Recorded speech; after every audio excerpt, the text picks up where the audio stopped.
어제 중국 본토에서 대한민국 포털 사이트 네이버의 일부 서비스 접속에 장애가 빚어졌습니다.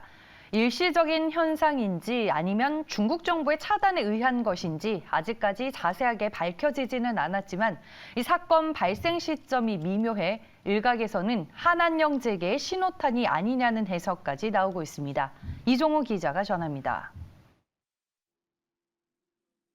중국 정부의 제한 조치로 지난 2018년 10월부터 지금까지 중국 내에서는 네이버 카페와 블로그 서비스 사용이 불가능했습니다.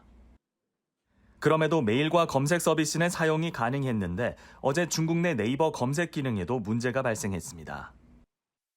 이 같은 소식에 어제 네이버의 주가는 4%대 급락하며 20만 원 선까지 위협받았습니다.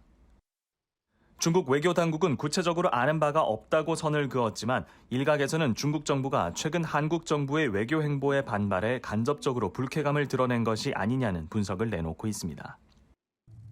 G7 정상회담 이후 서방권과 한일 관계가 가까워진 분위기가 영향을 미쳤다는 겁니다.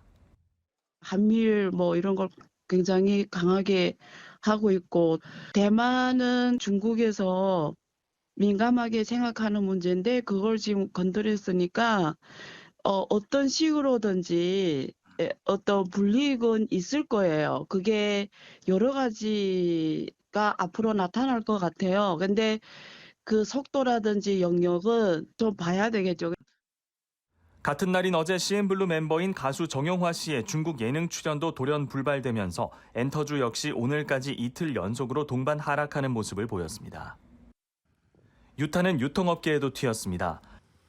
리오프닝 이후 중국의 경기 회복 속도가 시장 기대감에 미치지 못하고 있던 와중에 다시 정치 외교적 긴장감이 감돌면서 신세계와 호텔 신라를 비롯한 주요 유통주들 역시 이틀 연속으로 약세를 면치 못하고 있습니다.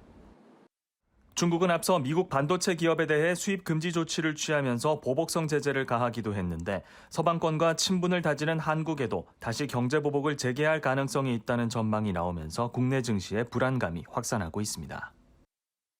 증권가에서는 중국과의 갈등이 국내 증시에 미칠 악영향에 대해 분석하면서 시장 상황을 주시하고 있습니다. 매일경제TV 이정호입니다.